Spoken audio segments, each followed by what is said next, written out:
Décentralisation, sécurité et transparence. Aujourd'hui, je suis accompagné d'un expert du domaine de la blockchain et des crypto-monnaies afin qu'il puisse t'apporter plus de précision par rapport à ce domaine qui est en pleine ébullition dans le monde de l'économie et aussi que cela puisse te permettre de pouvoir bénéficier de toutes les opportunités qui découlent de l'utilisation ou encore de l'usage de cette technologie.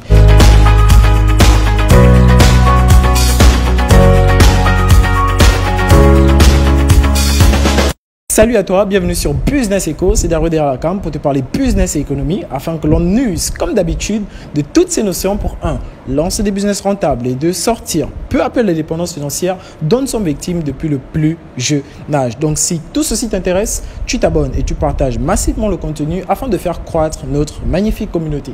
Avant de poursuivre, si c'est ta première fois d'arriver ici, je te souhaite déjà la bienvenue, installe-toi très bien et je t'invite à faire un tour sur notre page Dada Picture. En arrivant là-bas, tu trouveras tout plein de contenu axé sur le domaine de l'audiovisuel. Nous faisons de très belles photos, de très belles vidéos, des affiches, des flyers, des cartes, bref, tout ce qui touche à la communication, nous faisons dans ça. Donc, tu vas là-bas, tu évalues à peu près la qualité du contenu et tu nous contactes pour une potentielle collaboration. Allons retrouver Harley pour plus de précisions en ce qui concerne la blockchain et les crypto-monnaies. Alors, nous voici donc en compagnie de notre invité de la soirée. Bonsoir Harley. Bonjour Dario. Comment tu vas? Ça va super et toi? Moi, ça va super. Depuis que je suis arrivé, j'étais vraiment impatient qu'on puisse réaliser cette vidéo parce que la plupart du temps, c'est check juste en ligne. Donc, tu vois que c'est un grand plaisir pour moi de pouvoir faire cette vidéo avec toi, étant donné toute la valeur ajoutée que tu apportes par rapport à ton domaine de compétences. Donc, franchement, c'est un réel plaisir pour moi de faire cette vidéo avec toi. Et le trajet, ça n'a pas été trop long? Ouais, non, ça a été. Et le plaisir est partagé. Ok, super. Alors Harley, aujourd'hui, j'aimerais que l'on puisse apporter un peu plus de précision, un peu plus de lumière par rapport à ton domaine d'activité parce que tu vois, aujourd'hui, la plupart des jeunes sont à la recherche d'idées novatrices afin de pouvoir se lancer en business. Donc aujourd'hui, j'aimerais que l'on puisse s'attarder un peu plus sur ton domaine et de la crypto-monnaie et des blockchains globalement, histoire que les jeunes puissent comprendre l'apport de ce domaine-là dans l'économie globalement. Donc déjà, tu vas commencer par te présenter pour ceux et celles qui n'ont pas encore eu l'aimabilité de faire ta connaissance. Pas de souci. Alors, bonjour à toute la communauté Business Echo. Moi, c'est Harley. Je suis étudiant en licence 3 en informatique et entrepreneur, fondateur de l'entreprise Crypto Afrique Future, qui est une entreprise qui fait dans la formation et l'accompagnement des particuliers et des entreprises dans tout ce qui est blockchain et crypto-monnaie. En grosso modo, donc pour aller consulter nos réseaux sociaux pour voir un peu ce que nous faisons. Ok, super. En tout cas, on prendra le soin de mettre tous les liens histoire qu'ils puissent avoir directement des références. Alors, pour commencer, déjà, Harley, qu'est-ce que la crypto-monnaie? Parce qu'aujourd'hui, tout le monde se lève pour parler de ça un peu en haut, comme on dit au quartier. Ouais. Mais de manière concrète, c'est quoi la crypto-monnaie? Ok. Avant de commencer par définir ce qu'est la crypto-monnaie, je vais d'abord définir ce que n'est pas la crypto-monnaie. Okay. Ouais, c'est important parce que sur Internet, il y a beaucoup de personnes qui se sont fait arnaquer à cause des crypto-monnaies. Donc, je pense que la première image que les gens ont de ça, c'est l'arnaque. Voilà. Du coup, la crypto-monnaie n'est pas une arnaque dans un premier temps. Ouais. Dans un second temps, la crypto-monnaie n'est pas une plateforme dans laquelle vous allez aller investir votre argent pour générer des rendements. C'est totalement faux. La crypto-monnaie, c'est une monnaie 100% numérique. Exactement comme l'argent que vous avez dans votre compte Airtel Money. C'est numérique. Ouais. Vous allez chez le boutiquier, vous avez un code d'argent et puis vous payez par Airtel Money. Ouais, ça, c'est de la crypto-monnaie. C'est une monnaie en fait qui est 100% numérique. Maintenant, la différence avec l'argent de Airtel Money et la crypto, c'est que l'argent de Airtel Money est contrôlé par Airtel. Ouais. C'est contrôlé par une institution. Alors que la crypto-monnaie n'est contrôlée par personne. Donc, la crypto-monnaie, c'est une monnaie 100% numérique qui n'a pas d'organe central de contrôle. Tout ce que vous pouvez faire avec la monnaie fiat, vous pouvez le faire avec la crypto-monnaie. C'est juste que la crypto-monnaie est décentralisée. Ouais. C'est la monnaie du peuple, une monnaie qui a été créée pour que les gens puissent réellement posséder leur argent sans qu'aucune entité ne puisse le leur confisquer. Voilà. Ok, super. Mais la question que j'ai envie de te poser avant de poursuivre, c'est quand tu regardes en fait le contexte africain et le contexte européen, si je peux le dire ainsi, dans quel environnement la crypto serait la bienvenue quand tu essaies de comparer un peu les deux? Ok, bon, si on remarque bien, depuis que je suis dans l'écosystème depuis 2020, ouais. Ben, il faut comprendre que les Occidentaux n'arrivent pas à voir la valeur ajoutée de la crypto-monnaie. Pourquoi? Parce que là-bas, ils n'ont pas de problème de bancarisation, problème de transfert d'argent. Pour eux, là-bas, c'est facile. En Afrique, c'est différent. On a plus de 70% de la population africaine qui n'est pas bancarisée. Et c'est un gros problème en fait. Ça veut dire qu'aujourd'hui, pour avoir un compte bancaire, il faut aller remplir des paperasses, il faut faire la queue, etc. La crypto-monnaie va vous permettre de pouvoir envoyer de l'argent à quelqu'un et recevoir de l'argent de n'importe où dans le monde sans avoir besoin d'avoir un compte bancaire. Il suffit juste d'avoir un smartphone et une connexion Internet. Simplement. Donc, dans le contexte africain, c'est justement adapté au contexte africain parce que ça vient enlever toute cette barrière de complications, de tracasseries, etc. Ça, c'est pour répondre à cette première question. Voilà. Ok, super. C'est un très bon élément de réponse parce que tu vois, le plus souvent, lorsque ces innovations technologiques sont créées, on a souvent tendance à penser que c'est juste pour l'Occident, que c'est juste pour les Blancs. En temps, ici, même en Afrique, ça pourrait être une solution un peu plus adaptée par rapport au contexte et à la politique économique qui règne en fait sur le continent. Alors, à côté de ça, j'aimerais que tu puisses nous dire tout simplement comment est-ce que toi, un jeune étudiant, tu fais pour te retrouver dans ça en fait, parce qu'avec tout ce qu'il y a comme idée business aujourd'hui, tout ce qui tourne un peu autour de la facilité, du gain rapide, comment est-ce que toi tu décides que non, moi c'est dans ce domaine-là que j'ai envie de me lancer et c'est à ça que je vais m'intéresser? Bon, j'arrive dans la crypto en 2020. Pendant le coronavirus, on était tous à la maison. Forcément. Il n'y avait rien à faire, on ne pouvait pas sortir. Donc du coup, le seul endroit de distraction et de divertissement, c'était Internet. Et c'est à ce moment-là que moi, je découvre le business en ligne pour la première fois. Le premier business en ligne que j'ai eu à faire à ce moment-là, c'était un truc comme Cash Express ou Cash Express. Et c'est quoi Cash Express? C'était un business qui permettait de faire inscrire des gens. C'était un peu comme un marketing de réseau. Tu fais inscrire des gens, tu gagnes des commissions sur leur inscription, et ainsi de suite. Et après, j'ai débouché sur Crowd1. Pour ceux qui ont connu Crowd1 à l'époque, c'était un business en fait un peu dans le même sens que Cash Express, sauf qu'à l'intérieur de Crowd1, on payait en crypto-monnaie. Ça veut dire qu'il y avait la possibilité de recevoir son argent en vendant ce qu'on appelait des gift codes. Donc les gift codes, c'était des points d'inscription, etc. Et il y avait les crypto-monnaies. Et à un moment donné, les gift codes ne passaient plus. Du coup, il fallait forcément comprendre la crypto-monnaie pour retirer ton argent, tu vois. Mais moi, à ce moment-là, tu vois, pour moi, c'était compliqué. La crypto-monnaie, c'était un truc vraiment compliqué pour moi parce que c'était nouveau, tu vois.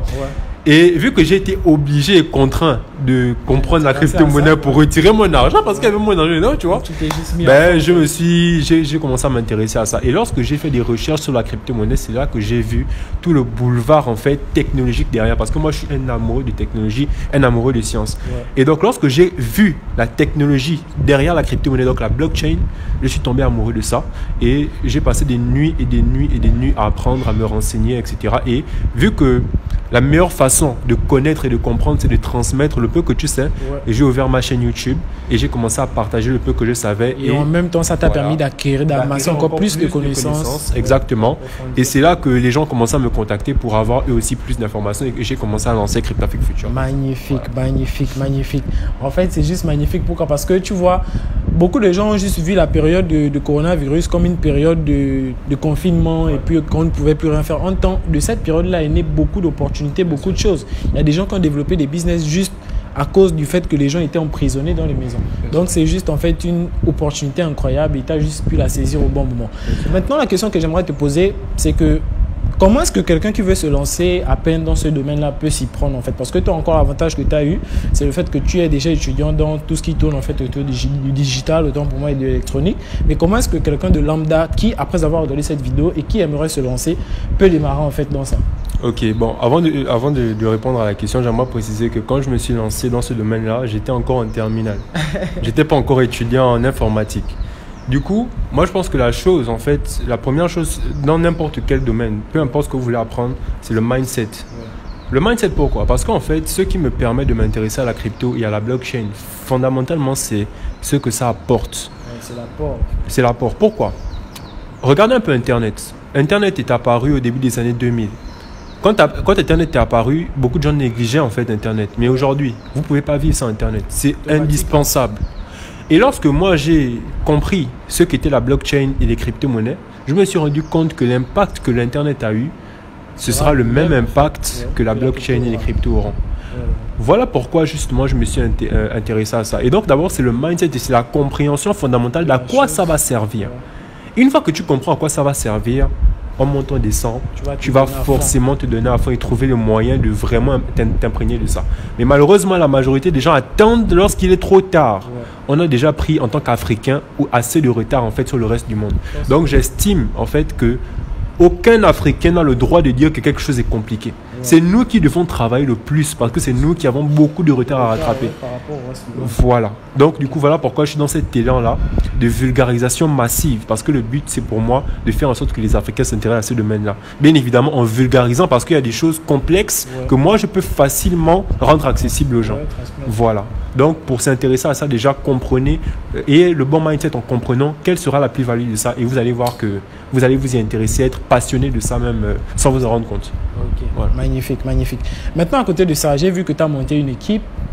Tu as réussi à fédérer un bon nombre de personnes autour du projet. Ça, déjà, c'est quelque chose de louable parce que, en ce qui concerne l'entrepreneuriat, l'une des choses les plus compliquées, c'est le management et la gestion des ressources humaines. Ouais. Donc, j'aimerais que tu puisses aussi nous parler un peu plus de ton équipe. Déjà, vous êtes à combien et quels sont, du moins, dans quelle partie du monde, en fait, sont répartis chaque membre, en fait, de l'équipe, histoire qu'on puisse voir, en fait, que ce n'est pas juste le fait de travailler localement ou c'est le fait de développer, en fait, avec l'international qui ouvre, en fait, plus d'opportunités par rapport au business en fait.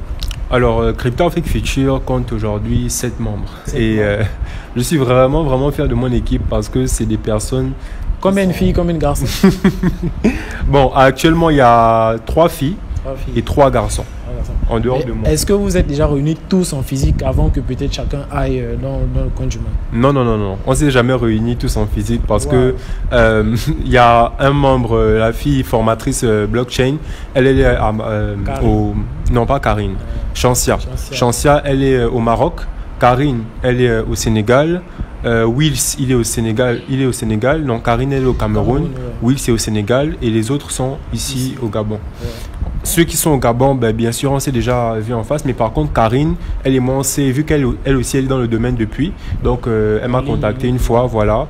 Et puis, voilà, on a pu tisser. Mais comment ça s'est fait, en fait, la prise de contact? Qui a contacté qui pour pouvoir rejoindre l'équipe? Est-ce que tu as lancé des offres de recrutement? Est-ce que tu as lancé des... Je sais pas, explique-nous, en fait. Qui a initié la prise de contact?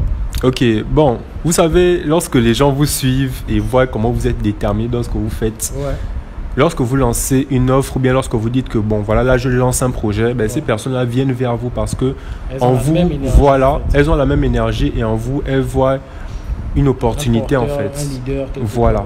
Et donc du coup c'est dans ce sens-là que j'ai mis sur mon statut, voilà je lance mon projet etc. Qui veut venir travailler avec moi et tout et ils m'ont contacté et voilà. Aujourd'hui on est une équipe et on fait de bonnes choses déjà. Ok. Maintenant j'aimerais que tu précises en fait dans ton équipe, tout le monde est encore étudiant, c'est ça? Oui, on est tous étudiants. Là, actuellement, on est tous étudiants. Okay. Maintenant, si tu essaies de comparer, en fait, bon, pas comparer tant sur le plan opérationnel, mais essayer de comparer au niveau de l'apport, en fait, quels sont ceux qui apportent, quels sont ceux qui sont le plus impliqués, en fait, dans le projet? Est-ce que c'est plus les filles? Est-ce que c'est plus les garçons? En prenant en compte le facteur, en fait, de l'équilibre, en fait. C'est vrai qu'il n'y a que 3 filles dans le groupe, mais quel est le genre qui participe le plus au projet? Parce qu'il faudrait aussi que l'on puisse bien mettre cela en lumière parce que souvent on a tendance à minimiser la femme et l'impact que la femme peut avoir en ce qui concerne l'entrepreneuriat en disant que oui, la place de la femme c'est à la cuisine. Donc j'aimerais en fait que tu puisses répondre à cette question histoire de casser en fait toutes ces barrières là. Ok, déjà dans l'équipe tout le monde est dynamique. Il n'y a pas quelqu'un qui travaille pas, tout le monde est dynamique. Vraiment. Super. Si vous regardez cette vidéo les gars, je suis mal fier de vous, vous savez pas à quel point. Donc du coup, il n'y a pas de sexe qui prédomine. Aussi bien les femmes, si vous allez sur la chaîne Crypto Afrique Future, vous verrez à quel point elles sont dynamiques dans les vidéos. Karine, Chancia, elles sont dynamiques. Celle qui gère la page, c'est la community manager, c'est une fille aussi.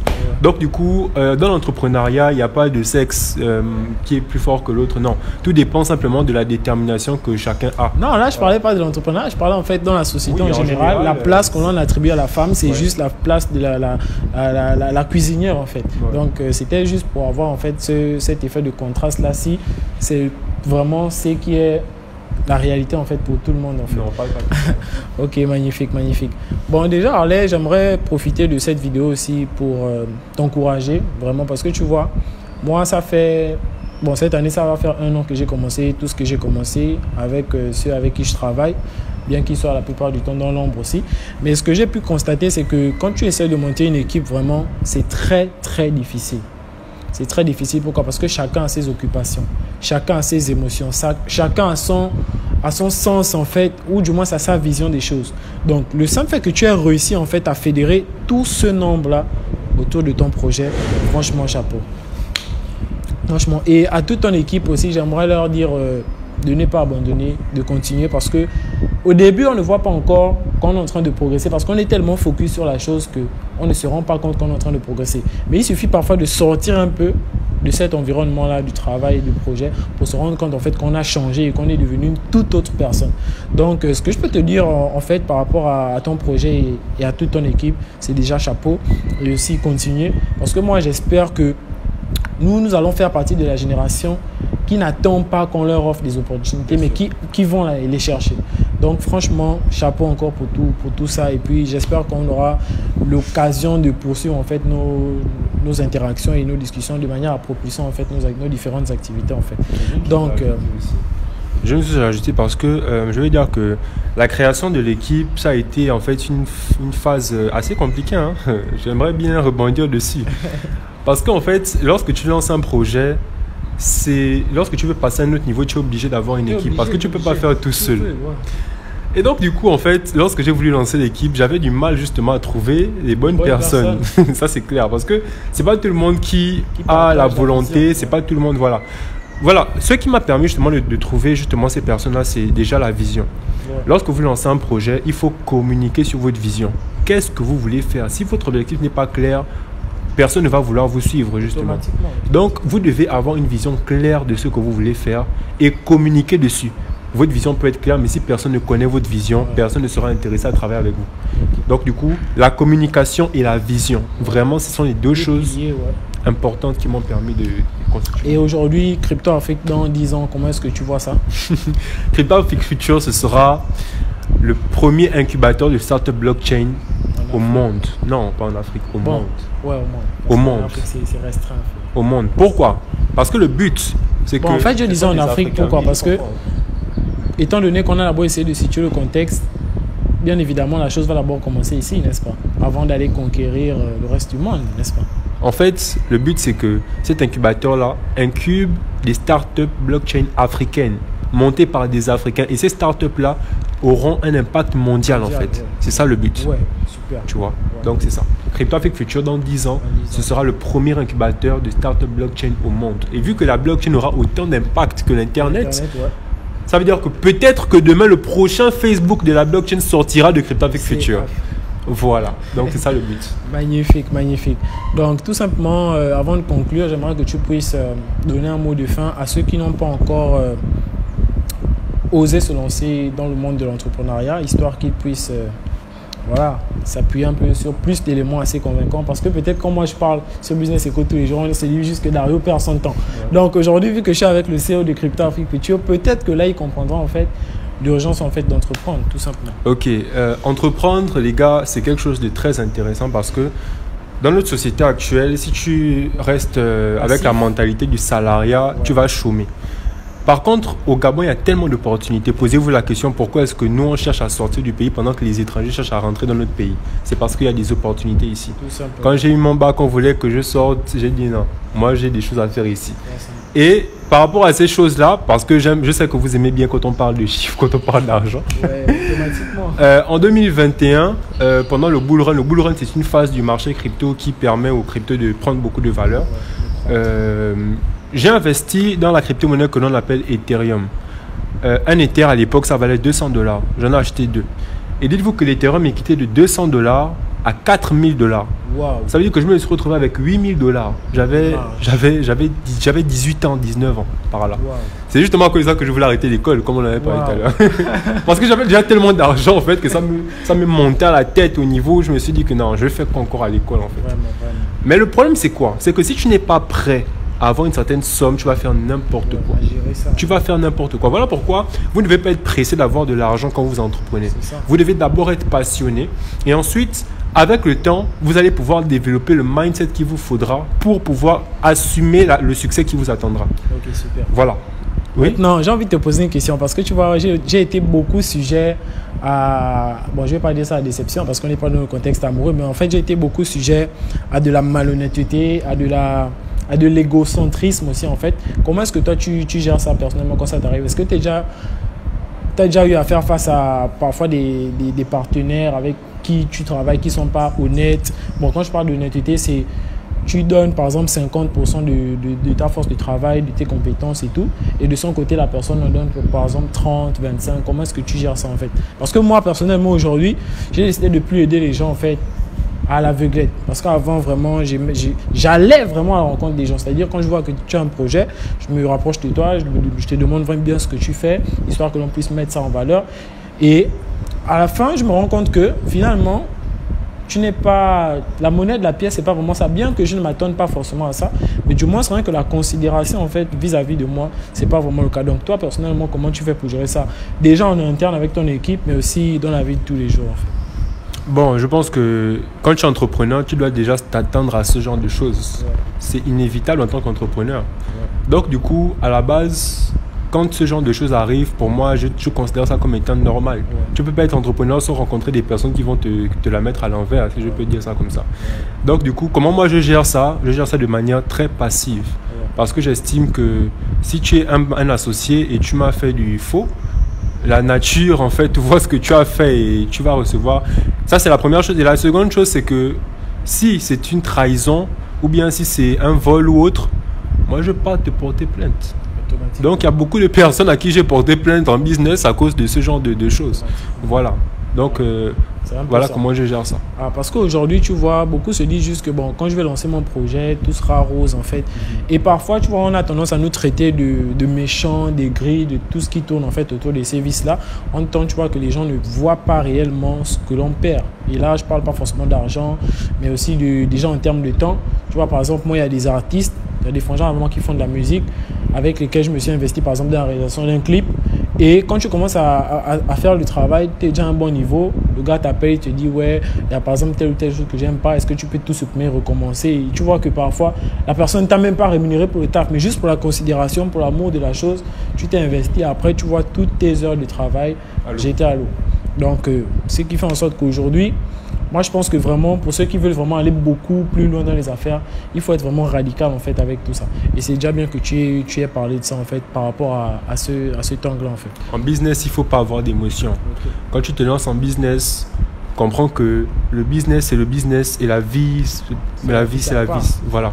Lorsque tu travailles avec quelqu'un, si cette personne-là te la met à l'envers, montre-lui clairement que tu n'es pas d'accord et tu coupes les ponts. Déjà, même dans la définition d'entreprise, le mot-clé même, c'est le profit. Voilà. Parce que tant que tu ne fais pas de profit, tu n'es pas une entreprise. Tu es une association caritative ou tout ce qui va avec dans ce sens-là.